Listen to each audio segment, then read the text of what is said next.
What's up, everybody, and welcome to the Early Edge. We had two huge games yesterday. We've got two huge games today, and we're bringing in an extra guy to talk Chiefs, Bills, and Lions, Bucs. Before we get into what happens today, let's look at what happened yesterday.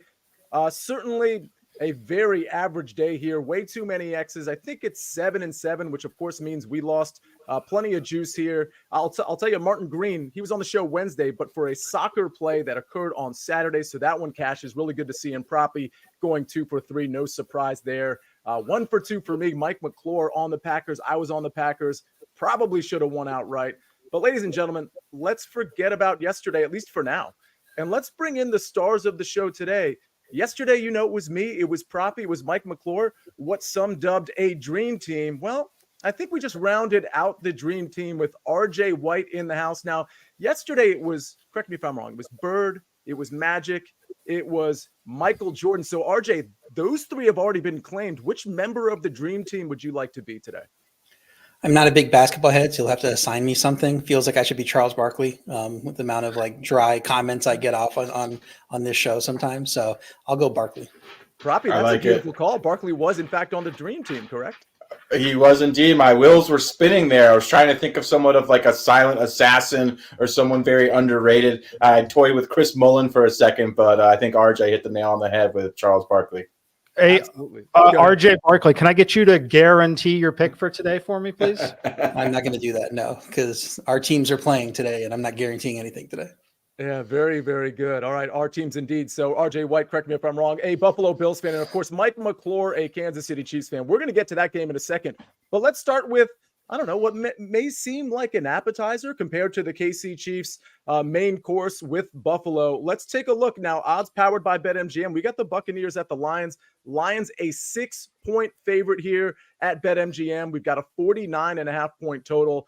Really, really interesting game in my opinion here. Now, I'm looking at our picks, and I'm the only one that has a pick on the side among the four of us that are on this show. So before we get into official picks, Proppy, let me ask you, do you have sort of a lean one way or the other? Because I know everybody in the chat, they want to know our official picks, but when it gets to games this big, I think people kind of want to know, even if it's not an official play, what's the lean here in this game? Yeah, my lean's got to be with Detroit here. Just playing at home, playing against this Tampa Bay team. Just hasn't inspired a lot of confidence. I know they rolled on my Philadelphia Eagles last week, but I think the Eagles would have lost to nearly any opponent in the league. And just as far as Tampa Bay is concerned, I just think their offense is fairly one-dimensional as well. Baker, to me, in this spot against a really improved Detroit defense. I know the pass defense hasn't been great, but yeah, I just think Detroit playing at home against Tampa Bay, I think they're going to have success attacking them down the field in optimal conditions for Jared Goff. Yeah, so I'm going to roll with Detroit here. I think they could potentially win by double digits. Or I could perceive what's kind of happened quite a few times for Detroit this season, get up to a big lead in the first half, 21-3, 21-10, take the foot off the proverbial gas in the second half. Maybe Tampa Bay backdoor covers in the end of a game where Detroit leads wire to wire. Interesting. By the way, some interesting comments in the chat, including some plays. I'm going to try to, we have a full house here. I'm going to try to get to some of these comments and questions in the chat. So keep them coming if you could. RJ White, I'm going to you next. And by the way, I understand that there's perhaps an announcement to make regarding the SportsLine newsletter. So I'd like your take on the side or the total here, at least in terms of a lean, but talk to us about that SportsLine newsletter. Yeah, so if you're a subscriber to SportsLine, you typically are probably getting our newsletter. It's got a few links to SportsLine content, but we thought it could be better. So we've been working hard behind the scenes to give you an upgraded premium newsletter for the SportsLine subscribers that is going to launch tomorrow. What you're going to find in that is a distillation of the top picks on the site. You're going to get 8 picks from the model, some of the top expert picks with people that are on great streaks that you need to know, all kind of collected into one place, so you don't have to go hunting for it. And I bring that up as well because you'll also get Matt Severance breaking down the news you need to know that has to do with the gambling lines and the odds for that day. Typically, he does great work on the site, doing some articles on that, on injuries, on things that you need to know. That's going to all be in the newsletter. And then we follow up with more content from SportsLine. Some of the tougher to find articles, golf picks. He is going to be giving us some golf picks again starting next week. That's going to be able to be found in the newsletter. When we get to auto racing, that stuff will be in there. Just all the types of things that you have to hunt and peck around the site to find we're going to do the job of collecting it for you, curating it for you in the newsletter Monday through Friday every week, with Matt Severance writing it for us. Should be out midday each day, and depending on the popularity of that, we might increase it to twice a day. So really excited about this. Felt like that this is a needed thing for us to help our subscribers out, and glad that we're finally being able to launch it during the playoffs. Absolutely love it. All right, let's get back to this game. Any lean one way or the other on the Lions -6 at home? Yeah, I like the Lions here. I mean, they won their first game 20-6 on the road without Jahmyr Gibbs. They had a much tougher test last week and survived, a team that obviously the Rams know Jared Goff well. A lot of talk was about that, how the Rams are going to go in there and win that game. And that didn't happen. Detroit held on there. And Tampa Bay just is not anywhere near the same class as Detroit, and probably not even the Rams to me. And blowing out a broken Eagles team, it means little to me. I don't think you can judge much by that. Their offense for Tampa is 30th in red zone success rate. That did not matter against the Eagles. That just were not interested in tackling anybody. So they were getting these long touchdowns. Detroit can give up big plays too. I'll get into that a little bit later with one of my picks, but it's something that they're going to be motivated. They tackle a lot better than the Eagles did in that game. And I think Tampa's going to have to execute all the way down the field, including in the red zone. They haven't shown success of being able to do that. Detroit's defense does struggle against the pass. This is an easier matchup this week after facing Stafford last week and those great receivers, Puka Nacua, Cooper Kupp. I think these guys are a little bit of a downgrade. And in this case, they don't have to worry about the run offense for Tampa, which they did last week, because Tampa, very bad run offense. So with the Detroit offense, top 5 yards per rush, yards per pass, they can throw it all over them and avoid that rush defense if they need to. I think they're the better team. I think they should be favored by more. My only worry is about Detroit giving up the backdoor cover with that pass defense, and Baker being able to sneak in the backdoor down 10, get a touchdown, and then all of a sudden Tampa covers. So lean is to Detroit. I think the line should be higher, but really worried about the end game there. All right, Mike McClure, before I get to you, I just want to say here, Rogue XD says, love seeing RJ on the show. And Phil Walker says, love the idea of a newsletter. If everybody else loves that as well, please hit the like button. I haven't asked you to do that yet, so I'm a little late. Hit the like button if you would. If you don't see it, just pull the chat down, hit the like button, pull the chat right back up. We certainly really appreciate it. All right, Mike McClure, anything on the side or total here from a lean standpoint? Only on the total here. I'll go under the total as the lean. I made the number right under 47. So a little bit of room here. Not one that I'm eager to go attack, considering the dome controlled environment and these two passing offenses. As far as the spread, I make the number exactly 6. So where my total is, it's essentially 20.5 to 26.5. Dead on. Going to be 47 total and a 6-point spread. So definitely nothing on the spread. Lean under pretty decently on the total, but again, probably going to be a live play, if anything, for me there. When I look at this game, I think the Lions are very fortunate to be here. The way they got through that Rams game, this is just a worse version of the Rams. So when I look at this game here, yes, they've got deep play ability, and yes, they're probably going to hit a deep shot in this one. I just don't think they're going to have the run game, so it's going to be a little too one-dimensional. I think that's going to lead to Baker dumping passes to White out of the backfield, keeping things in front of them, the Detroit defense, and ultimately running that clock, which is why I look to the under here. But yeah, nothing I'm playing in this game. By the way, Diane Brown says newsletter would be dope. And Grant Marshall says newsletter is great news. By the way, there was some questions in the chat, Mike McClure, about whether or not that's a scarf that you're wearing or whether it's a pattern to it's a scarf indeed, correct? It is a scarf. Yes. I had a nice jacket on earlier, took the jacket off, did not think to remove the scarf. I just got back home 5 minutes before we got on here. So yes, didn't take the scarf off yet. Little known fact, Mike McClure was voted most dapper person on the early edge. So everybody, he's showing off now with and in all of Nashville, actually. And in all of what? Nashville as well. And in all of Nashville, indeed. All right, so let's get, this is a good transition to get to my official pick here. So let's finally get to our official picks. Proppy, you're going to follow me here. There's some questions on Sam LaPorta and his line shifting perhaps here, but I'm going to co-sign pretty much everything Mike McClure and R.J. White just said about the Lions. I really like the Lions in this spot. And just to give you some context, I bet against the Lions last week. I had the Rams +3, actually got them at +3.5 right before kickoff.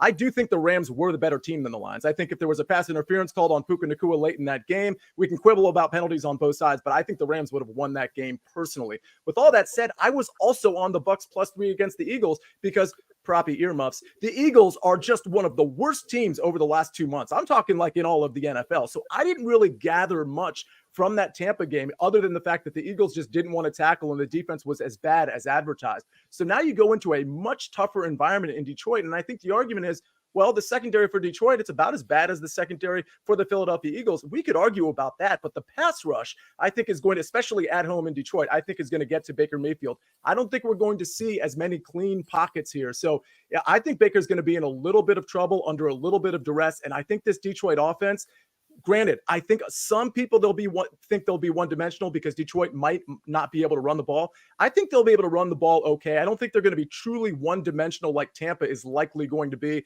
And I definitely think Jared Goff at home against this Tampa secondary is going to be able to carve up the Tampa Bay Buccaneers. 6 is a lot of points. Don't get me wrong, but this is the type of atmosphere and environment and matchup where I do think the Detroit Lions could run away with it, win by double digits, 10 or more. So that's what I'm looking at in this game. It's my official pick. Speaking of the offense, Proppy, you've got an offensive player who's, kind of coming off an injury that we thought was pretty serious 2 weeks ago, but now we're seeing maybe a discount on his receiving props because of that injury. Talk to us about Sam LaPorta. Yeah, I love Sam LaPorta in this spot. Sia put this out on the site at 36.5. This has climbed up to around 42, 43.5 on most books. I'm still comfortable there. If you're not comfortable there, considering the movement here, you could always scale down to a half or quarter unit in this spot. But yeah, Sam LaPorta had the scary knee injury, the hyperextended knee. Looked like he was going to miss potentially the whole playoffs. It was a very ugly, gruesome looking injury. Ended up playing last week after minimal practice. But yeah, he played fairly well. 3 receptions, 4 touchdowns. But what I was most encouraged by was how much he was on the field. He played 80% of the snaps in that football game, was in on quite a few running plays as well, which indicates to me he was fairly healthy, felt well, started this week as a full participant in practice, spoke to the media, said he felt significantly better this time last week than he did the previous week. So yeah, I think he's going to be receiving a full complement of snaps in this game. And boy, is this a good matchup for tight ends.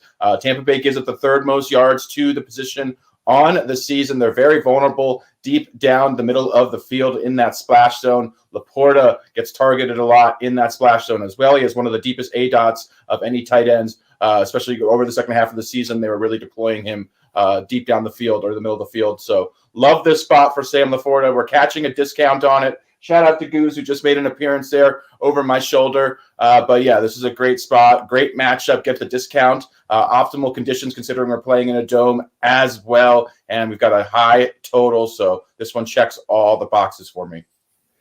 All right. Diane Brown, by the way, she says Trey Palmer over on yards and receptions. I'm a big Trey Palmer fan today, for the record, and we're going to get to RJ's picks. He's got some guys on the Tampa side to talk about, but I do think Trey Palmer, I think his prop was at 17.5. It's now at 18.5. I really do think he could get loose in this game against the Detroit secondary, especially if we anticipate as much garbage time as perhaps we're going to get maybe in the second half. So Trey Palmer, if you follow me on Twitter, you know I put a ridiculous parlay together. It involved Trey Palmer and Jamison Williams. It was 2,000 to 1. It was like 200 to 1. It's crazy. It's kind of dumb, but Trey Palmer was in that parlay. All right, RJ, we have I just brought up Trey Palmer really for a reason here, because I do want to transition to some Tampa guys. Now, what's really interesting is I believe it was Mike that said, hey, Rashad White probably going to be the subject of some dump downs, some passing game. And when we get to the official picks for the rest of the SportsLine people, which we're going to put up in a second, we're going to see a prop along those lines. But you like Rashad White's under in a different area. So talk to us about that and the other Tampa player you have here. Yeah, I have Rashad White under 55.5 rushing yards, minus 115. Detroit's defense allowed the fewest rush yards to running backs in the regular season. Tampa Bay had the worst yards per rush in the league. Rashad White, 3.6 yards per carry. Detroit, I think, as a team giving up 3.7 yards per carry, but the numbers against running back might be a little bit different. So this is a very tough matchup for him. We've seen games during the season where Rashad White gets to 20 carries and doesn't get to this number. 20 carries for 39 yards against the Jaguars about a month ago. He had a 20 carry, 51-yard game against the Titans, a good rush defense there. He had a 17 carry, 39-yard game to start the season against Minnesota. So even if he's getting to 20 carries, it's still in the realm of possibility he hits this under, because the Detroit defense is so good, defending the run. And then gives you the spread for the game. They're expected to be behind. So how much are they actually going to be running? So he had 7 carries 26 yards in the first game. You double those carries, you double those yards, you still don't get to 55. And I think 14 is kind of his cap in losses. He's only topped that twice this year. So I just, this number seems at least 5 yards too high for me. I'd be surprised if he gets to 50 rushing yards in this game. My other play is Chase McLaughlin to go over 1.5 field goals at -120. He has hit 2 field goals in 14 of 18 games. He's also 7 of 8 from 50 plus, very accurate from deep.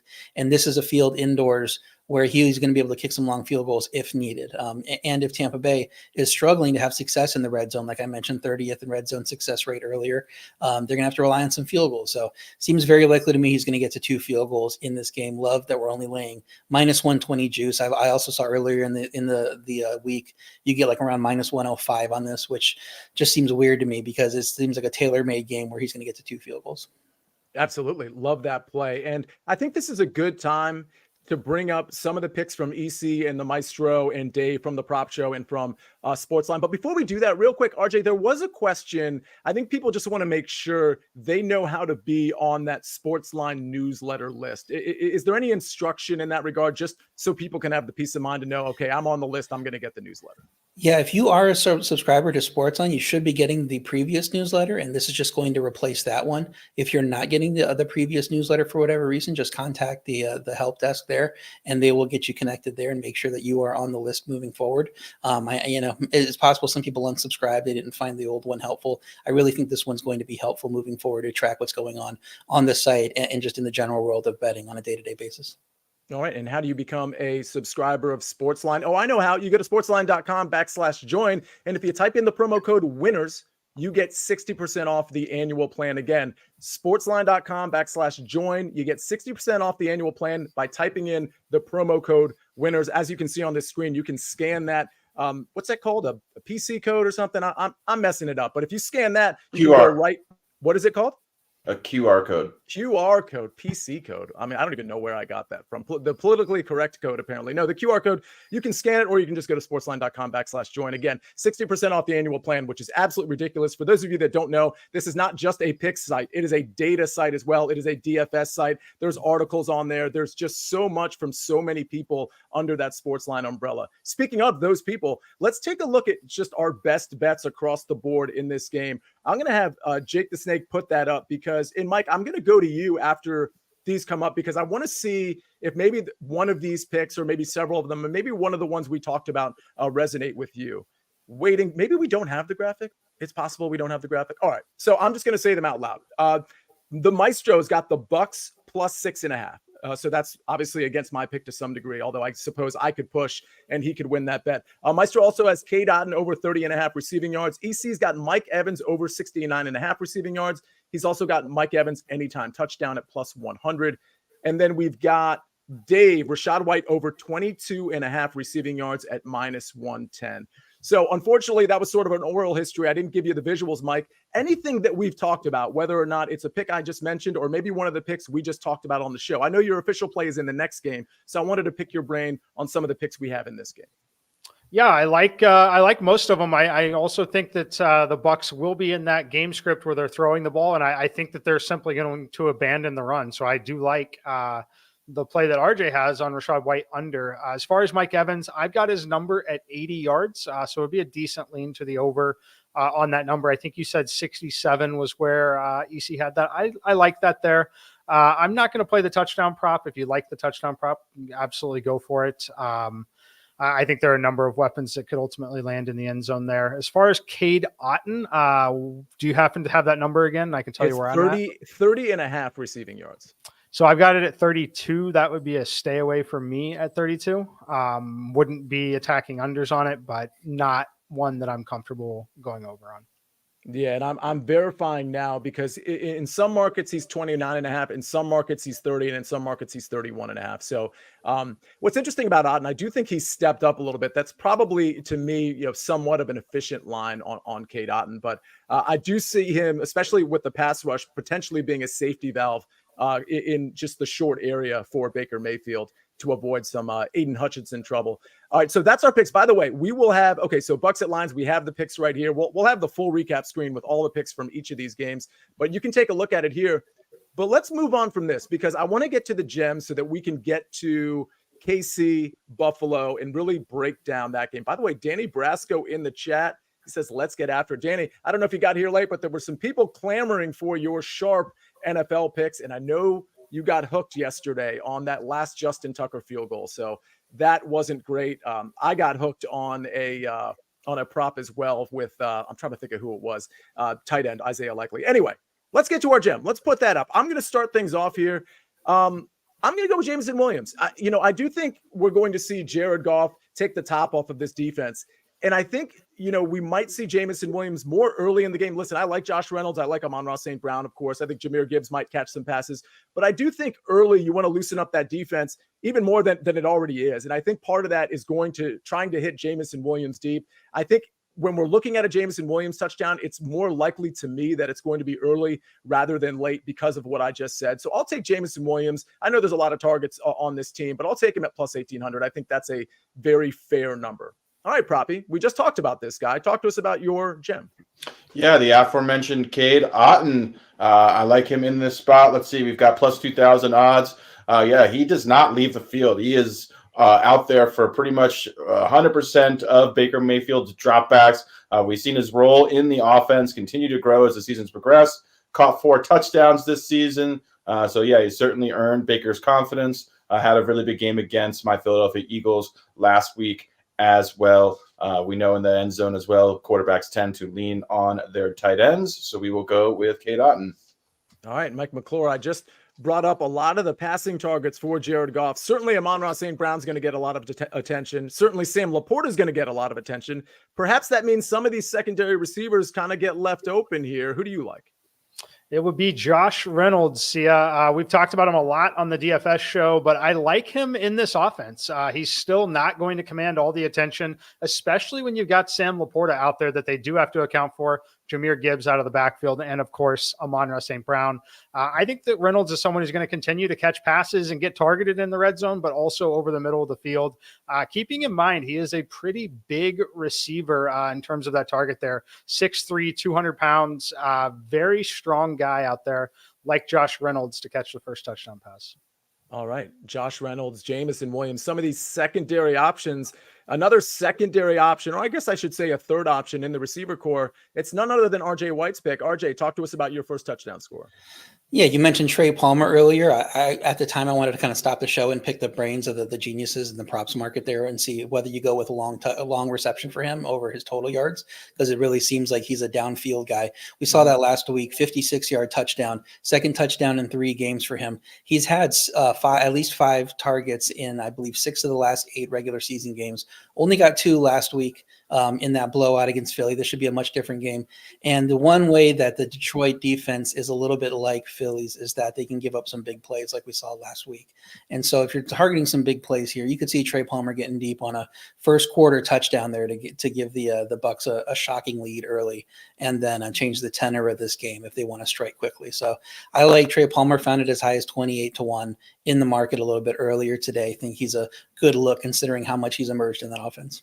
Yeah, and I'll say this. I do like Trey Palmer's over receiving yards. Listen, he's not going to get a ton of receptions, but I do agree with RJ that his targets are more likely to be in the 4 to 5 range than they are the 1 to 2 range. And so I do like his 18.5 receiving yards. Of course, to your point, RJ, about longest reception, he could get that on the lone reception. I'm just going to go ahead with the yards because I think I could probably get it both ways, maybe with 2 catches as opposed to 1.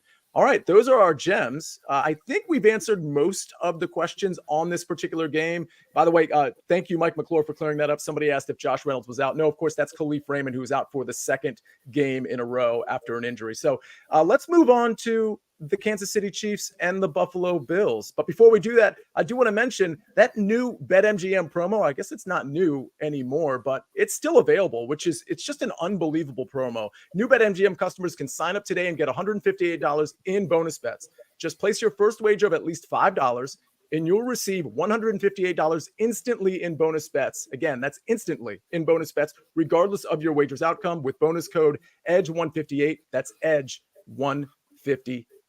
All right, it's time to turn speaking of BetMGM, let's look at the odds. It's time to turn our attention to the Chiefs, to the Bills. I think this game is so intriguing, not just from a, hey, I'm a fan standpoint, but also from a betting standpoint. So as we can see, the odds here, -2.5 45.5-point total. Obviously, that's -2.5 to the home team, Buffalo Bills. They finally get a home game against the Kansas City Chiefs in the playoffs. So Mike's got to pick on the side here. So I'm going to leave him out of this. RJ, I'm going to start with you. I certainly have a lean in this game in terms of the side. Do you have a lean on the side in this game or the total? I certainly do, but the caveat is that I am very bad at picking Bills sides. I think I am eternally pessimistic against them, so I never give them enough credit when it's due. And it seems like the times when I'm optimistic, that's when they completely fall apart, like they did in the middle of the season. But my lean is to the Bills here. They won the first game 20-17 at Kansas City. And this Kansas City offense is struggling to finish drives right now. 10 field goals made in their last 2 competitive games. Buffalo's defense has played well since the bye. The narrative coming out of last week was all the injuries they've been dealing with. Well, then you look at the reports from today. It looks like Taron Johnson was cleared from concussion protocol, puts him on track to play. Seems like Rasul Douglas is on the positive side of questionable. I know he's going to have to warm up and see how he's doing.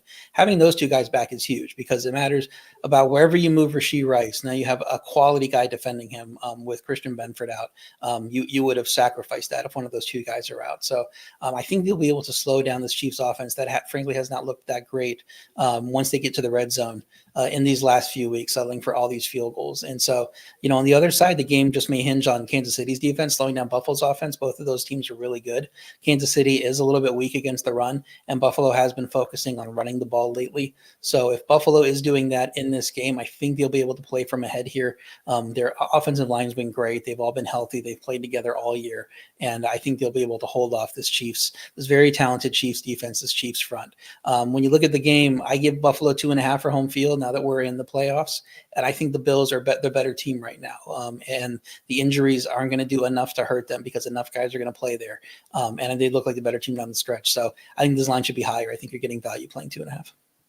Proppy, I know you have a prop on the Kansas City side in this game. We'll get to that in a minute, but I do question. So listen, I agree with RJ, which likely, spoiler alert, to be contrarian to Mike McClure, which I never want to be on that side, but I do lean to the Bills here. Where's your lean in this game? I've really seesawed back and forth over the course of the week, but I've had to go with Kansas City here, just getting a few points with Patrick Mahomes. I've just been really encouraged by the ascension of Rashad Rice. Takes a lot of pressure off of Travis Kelce. The offense looks a lot more functional to me. I also think Isaiah Pacheco has really emerged, and the ground game, just watching him handle 24 carries last week, seeing Andy Reid really commit to the ground game as well. This team's become very balanced, especially over the course of the second half of the season, where the Chiefs have really found more of an offensive identity. I also think this Chiefs defense could potentially be the best unit in this entire game. I've just been really encouraged by their pass defense. Has been phenomenal. Yes, they have been vulnerable on the ground. We'll see if Buffalo can take advantage of that with a big dosage of James Cook and Josh Allen. But yeah, I just think Kansas City's defense really impressive right now. Rashad Rice has really emerged as that number 1 target for Kansas City that they were sorely lacking over the first 8 to 10 games of the season. And I think with Isaiah Pacheco, seeing them all systems go, and then you have obviously the former MVP and Super Bowl MVP and arguably the best player in the NFL getting points, I will take Kansas City. Rob Reederer says, Jared Goff and Patrick Mahomes will be golfing next weekend. Bulletin board material for Patrick Mahomes and Mike McClure right there. Maybe we should just go right to my pick here. So I do like the Bills -2.5. I wasn't willing to make it an official play, so read into that how you will here, because we do have people on the show that have an official play on a side here. But I do like this Bills offense to a degree. Now, let me just point something out. I have the overs on 2 pass catchers for the Buffalo Bills. And before I just say who they are, it's a 227.5 passing yard total for Josh Allen, which I think is probably a pretty efficient number. I think Allen's going to do a lot with his legs. But when you consider where those 227.5 yards are going to go, you have to consider that Gabe Davis is out, that Stephon Diggs is probably going to be on the wrong side of a tough matchup with Snead not necessarily shadowing him, but being on him more often than not. And I do think we're looking at a condensed target share. So I'll start with Dalton Kincaid. Now, I've got him over 40.5 receiving yards. Unfortunately, I probably have the bad number here. It's still 40.5 in some markets, but it's also 38.5 in other markets. And that's a pretty big difference in my opinion. So if you can grab 38.5, That's absolutely great. It was 38.5, and then it bumped up to 40.5, and then again in some markets it dropped back down. So take that for what it's worth. But I do think this is a condensed target share. And listen, they went out and got Dalton Kincaid, who, by the way, has surpassed this number, I believe, three games in a row. But the larger point here is they took this guy in the first round, and I do think it was 4 games like this. That pass rush will get to Josh Allen to some degree, and I do think Dalton Kincaid will be a safety blanket, and he can catch everything. We saw it at Utah with Cam Rising. This guy catches everything in traffic, and he's got the talent to get yards after the catch. So I do think Kincaid, remember, we were on him over 36.5 receiving yards. He only ended up with 59, but he got that 36.5 in the first 10 minutes of game time. I do think he's going to be peppered with targets here. You can take his reception total too if you want, but I do like Dalton Kincaid over 40.5. The other guy I like, he's popular in this chat. I think Japan is probably in this chat. Remember, he was touting Khalil Shakir a couple of weeks ago. He was laddering Khalil Shakir. I still think Khalil Shakir's number is too low, especially with Gabe Davis out. Now, I'll point this out. I have him over 32.5 rushing and receiving yards. That's pretty much just saying receiving yards. I don't think he'll get much in the rushing department, but that was an option to pick, so I went ahead and added in rushing just in case. Now, he's not going to be on the field 100% of the time because there's going to be 12 personnel. You're going to see a lot of Dawson Knox in this game. Well, Khalil Shakir maybe not on the field, but he is going to play at least 2/3 of the snaps, in my opinion. And again, with Diggs having a tough matchup and with Gabe Davis out, I think this target share is condensed enough to lean on Khalil Shakir and Dalton Kincaid as primary weapons for the 227.5 passing yards that Josh Allen is going to dole out. So again, Khalil Shakir over, Dalton Kincaid over, like them both. All right. I think maybe now is a good time to go to the other side of the ball. Proppy, you mentioned him when you talked about the sides here. Isaiah Pacheco, 24 carries last week. That's a lot. So talk to us about Isaiah Pacheco and whether you like his over or his under this week. Yeah, I love his over here. See, I'm going over 61.5 rushing yards for the former Rutgers star. But yeah, I love what I've seen from Isaiah Pacheco really all season long, but really over the second half of the season, we've really seen Kansas City commit to Isaiah Pacheco. He's been sort of the engine of this offense. Andy Reid typically hasn't been known for running the football quite a bit. So yeah, watching Isaiah Pacheco really takes a lot of pressure off of Patrick Mahomes, off of this passing game that was struggling for various periods during the season. So yeah, Buffalo's defense is also very vulnerable, particularly over up the middle. They've given up 4.6 yards per carry up the middle of their defense. That is 28th out of 30 teams. So yeah, I think this is a spot for Isaiah Pacheco, who runs hard. His projected rush attempts is 15.5. I think if he's working with 16 rushing attempts, he's easily going to eclipse 60-plus rushing yards in this game. I have him projected at 78, so a healthy edge there as well. So give me Isaiah Pacheco over 61.5 rushing yards.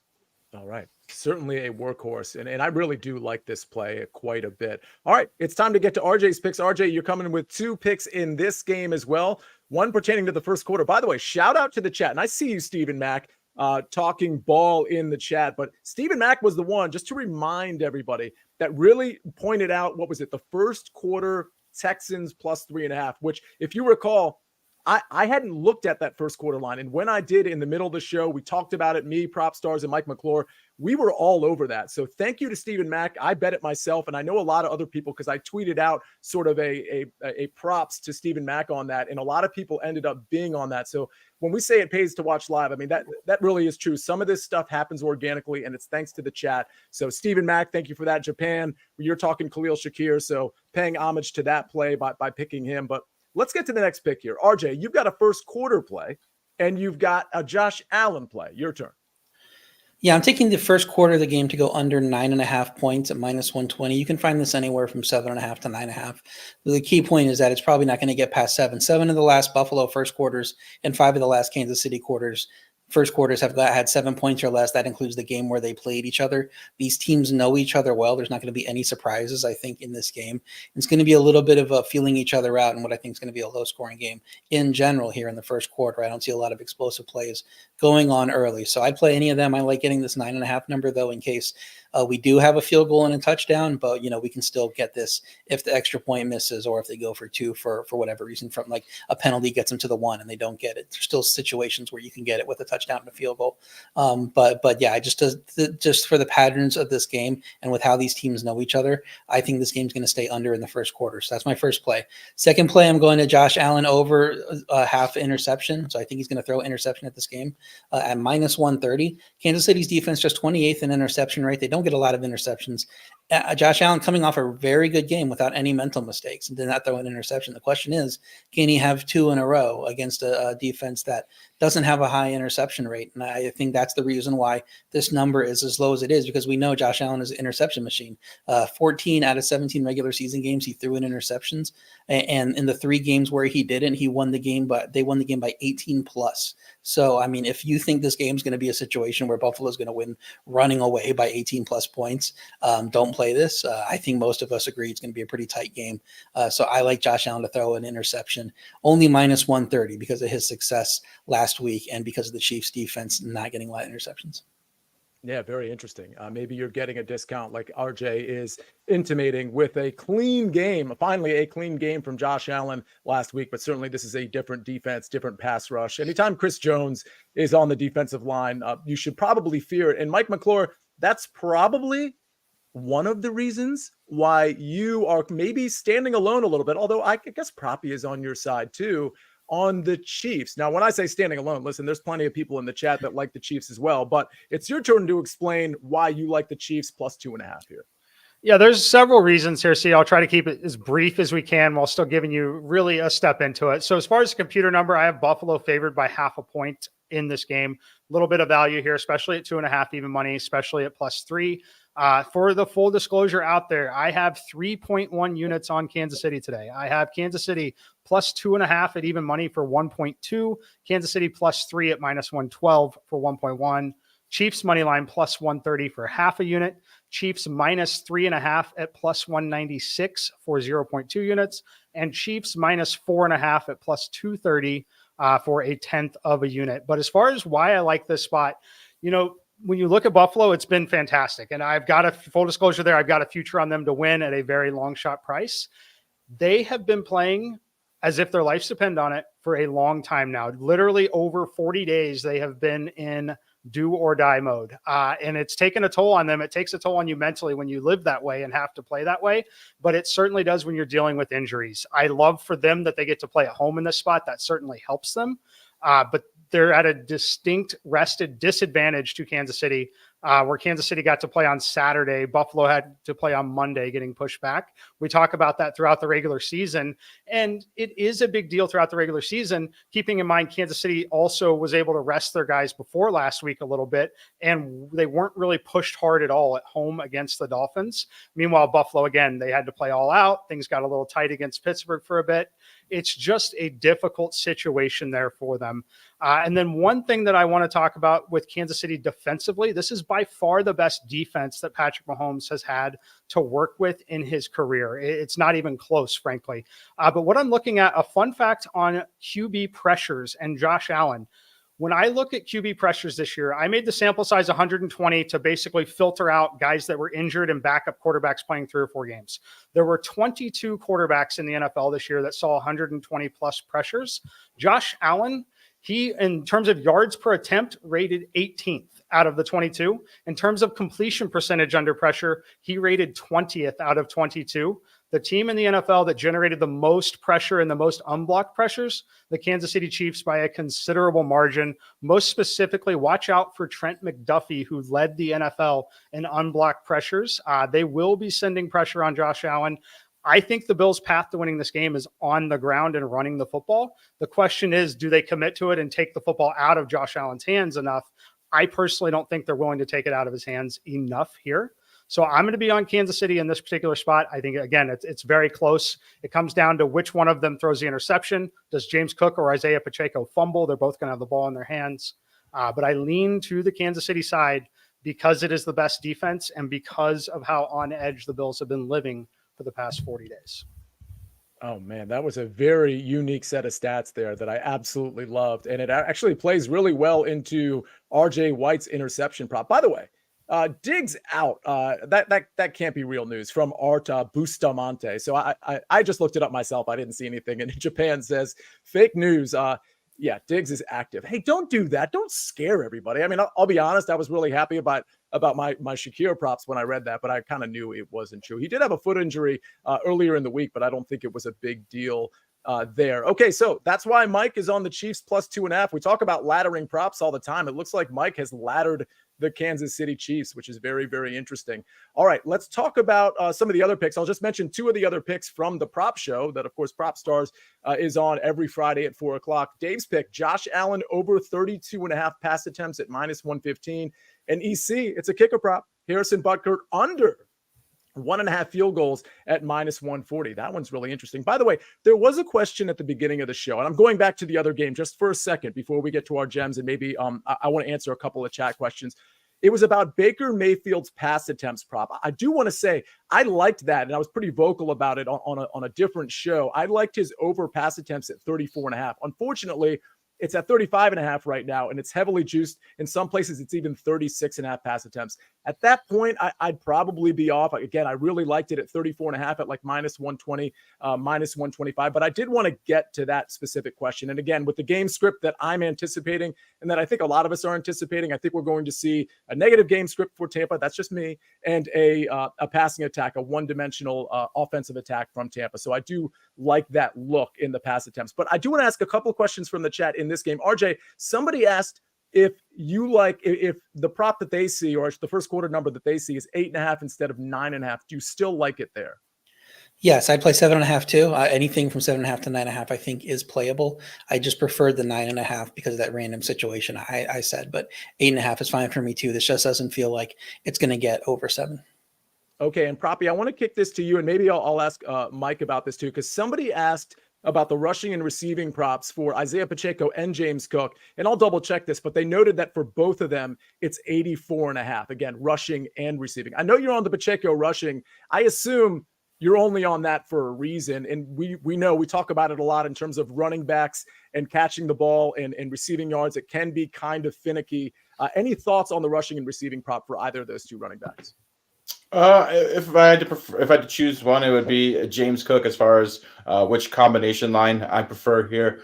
James Cook, obviously heavily utilized in the short area passing game. I think he's a little more natural of a pass catcher than Isaiah Pacheco, who's really had a lot of success, to my surprise, catching passes out of the backfield for Kansas City. But I really like how James Cook is utilized in Buffalo's offense. Both of these backs, I do anticipate, are going to get plenty of work. We've seen both. Especially Buffalo's become like hyper-conservative under Joe Brady's play calling. So, yeah, I think if James Cook is having trouble on the ground or Buffalo's playing from behind, they will utilize him in the short area passing game. He's shown some big play ability as well as a pass catcher. So, out of the two, I prefer James Cook. As far as Isaiah Pacheco is concerned, I just think we're going to see them run the football quite a bit. It's coming off the big workload, too. Just more comfortable playing his pure rushing line here. And it is 84.5 pretty much in both markets, 85.5 in some as well. Mike, go ahead.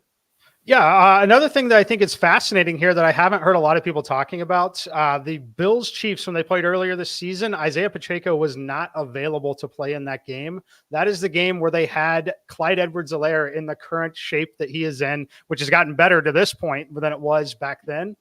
He was the lead running back in that game, followed by Jerick McKinnon and Kadarius Toney taking multiple rushing attempts out of the backfield. Significantly different story here for the Kansas City Chiefs today at the running back department. By the way, I do want to point out, and I'm not trying to hate on Clyde Edwards-Helaire. I think we all realize that was probably a bad late first round pick. But, and Mike, I kind of want to get your reaction to this. We'll get to the gems in a second. But after Clyde Edwards-Helaire was drafted, you still had Michael Pittman that was drafted right after that, T. Higgins, and then Jonathan Taylor drafted even after that. Those were all early second round picks. I'm just trying to envision, Mike, the Kansas City Chiefs with basically a cost-effective like rookie deal on Michael Pittman and or T. Higgins, even up to this point. I mean, it's just crazy to think about. It is absolutely crazy to think about. Even watching the Rams play, it's crazy to think about, can we just get Demarcus Robinson back in Kansas City? Yeah. So yes, I cannot imagine. Can you imagine Patrick Mahomes with, say, Puka Nacua as his lead receiver? Just good luck getting that offense off the field for sure. Unbelievable. Puka Nacua was so good against Detroit. I'll say this about that Detroit secondary. Of course, they got torn up by specifically Puka Nacua, but I will say he grabbed a lot of those balls out of the sky. I mean, Matt Stafford goes YOLO with some of those passes, and Puka Nacua was able to bring them down. As much as I love Mike Evans and Chris Godwin and Trey Palmer and David Moore, like, I don't think they're going to be able to do what Puka Nacua did. So I do think some of those 50-50 balls might go the wrong way for the Tampa Bay Buccaneers. All right. Let's talk about 50-50 balls that go the right way. Let's talk about our gems, our first touchdown scores in this marquee game, Kansas City and Buffalo. I get to start, of course, because I've got a lot of jewelry next to my name. I'm going to go with my guy, Dalton Kincaid. Listen, I have to harken back. This is a little ride down narrative street, just a little bit.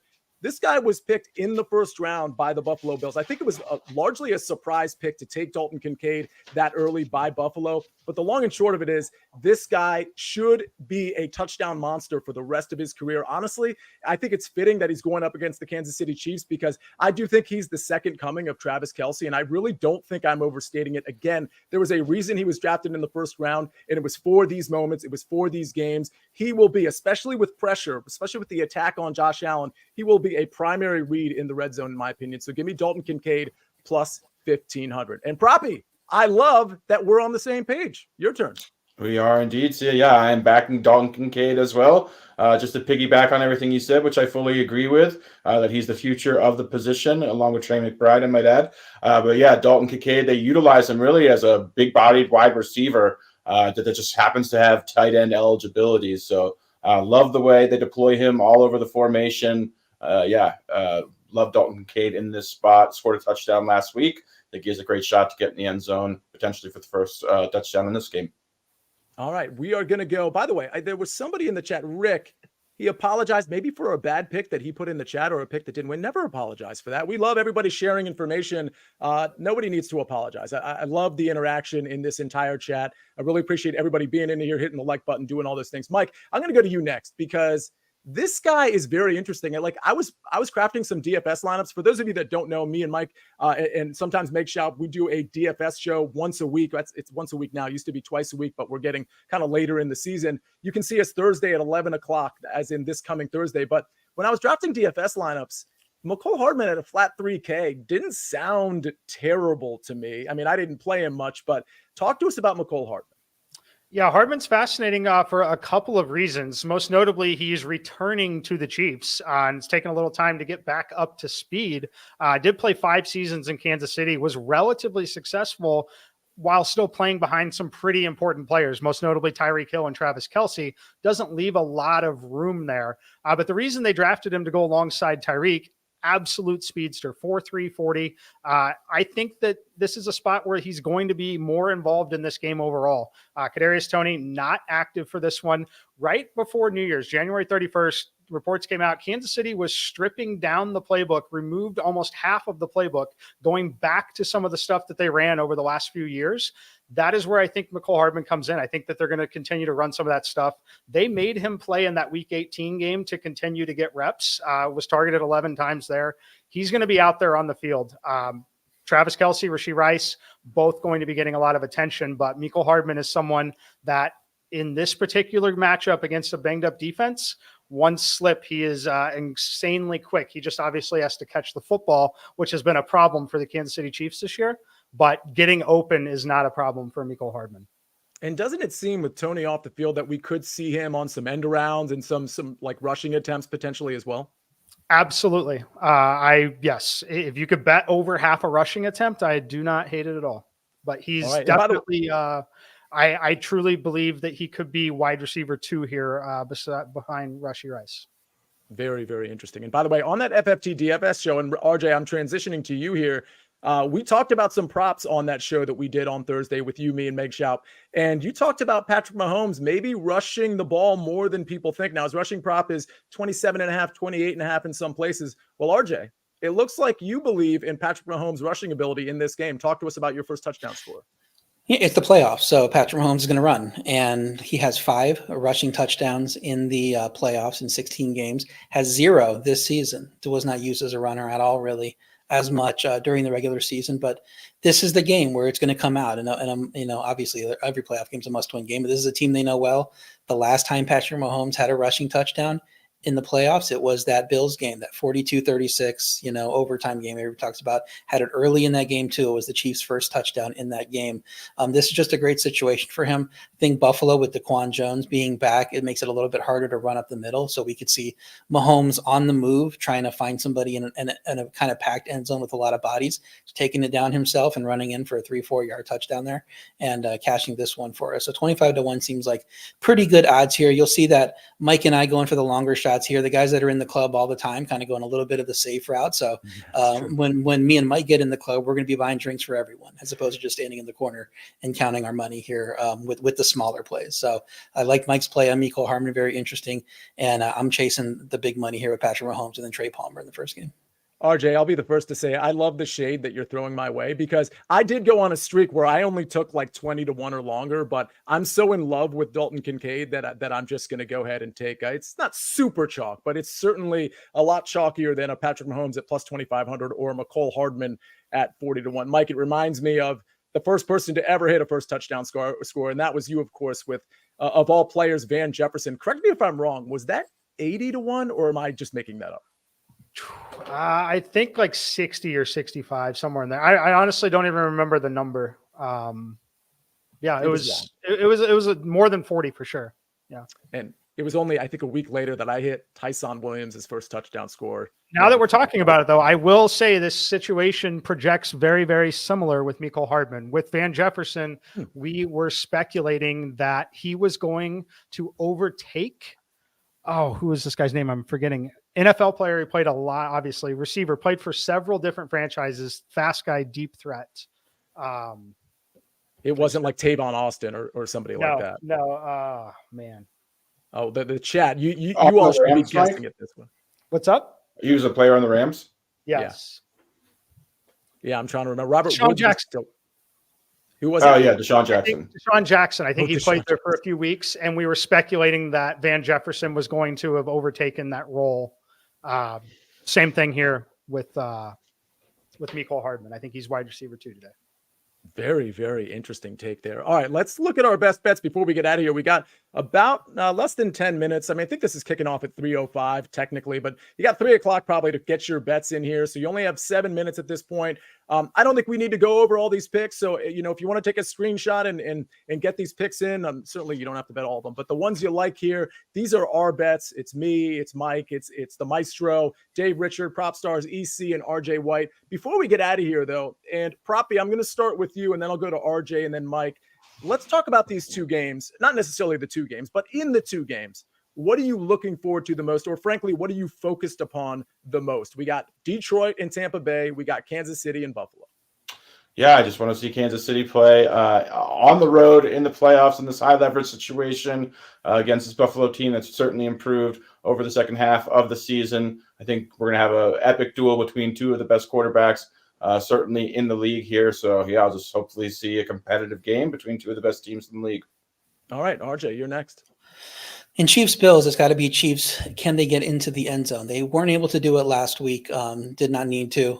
Ran away with that game anyway, kicking a lot of field goals against a beat-up Miami defense. And then their previous competitive game before that, they played the Bengals, a team that's had a very bad defense this year, and were not able to get touchdowns in that game. Settled for a lot of field goals. Didn't matter. Won that game pretty easily too.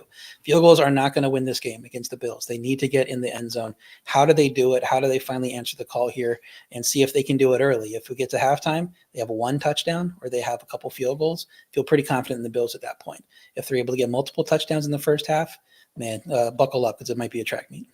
All right, Mike McClure. Yeah, I mean, I want to see what Tampa Bay can do if they can run the football at all against the Lions. But in terms of the game that we're all watching the most, I think it's definitely Chiefs-Bills. How can Kansas City and that offense work on the road in this environment? One that is definitely new to Patrick Mahomes in terms of playoffs and the stakes. He's obviously been very good on the road. In fact, better on the road than at home throughout his career. So it'll be very, very interesting to see. And I will say I did love the little smirk that I got on RJ's face, because I also agree that it is kind of funny that Mecole Hardman could be wide receiver 2 and someone would be celebrating that. So I did catch the little smirk from RJ and I appreciated it. And I can't wait for this game. Wait, I'm not sure I'm in on the reference. RJ, what does he mean? I don't know. He's not Mecole Hardman. He's our Cole Hardman at this today. So we're trying to hit that big bet there. Fair enough. All right, fair enough. Well, I'll tell you what I'm looking forward to. I mean, listen, I do like both games. Like Lions -6, I think is so interesting because I do think I want to assess the recency bias. A lot of people like Baker Mayfield. They like this offense. I mean, they might not be convinced that Baker and company are going to cover, but they saw what they saw against the Eagles on an isolated game. And I just don't think we're going to see that this week against Detroit in Detroit. Maybe I'm wrong, but really, I got to be honest. I think if the Bills win this game, it's going to be strictly because of Josh Allen. I think that's an obvious statement, but I'm just curious if Josh Allen can will this team to a win. Now, Kansas City's really fallen off a little bit this year versus last year, but I only say that with respect to the offense. That defense is legit, which means Josh Allen is going to need to show up. Stephon Diggs, Khalil Shakir, Dalton Kincaid, they're all going to need to show up, and this Bills defense is going to need to show up too. They've certainly got some injuries, but they get some guys that are going to be in that game that I think maybe people thought weren't going to play. So I'm just so intrigued by that game. We got to get out of here, ladies and gentlemen. This has been a great show. Love the fact that R.J. White joined us today. Propstarz, Mike McClure. This was a great show. The chat was unbelievable in this show. So thank you so much. I hope we got to answer most of your questions. We'll see you here tomorrow at 10 o'clock. It's our regular early edge episode with all kinds of picks across really the NBA, college basketball, soccer, and more. So obviously tune in for that. And I hope you have a great time watching Detroit and Tampa, Buffalo and Kansas City. Let's cash some of these bets. Let's do better than we did yesterday. Ladies and gentlemen, on behalf of R.J. White, Propstarz, Mike McClure, and Jake the Snake on the ones and twos, my name is Sia Nejad. This is The Early Edge, and we rest our case.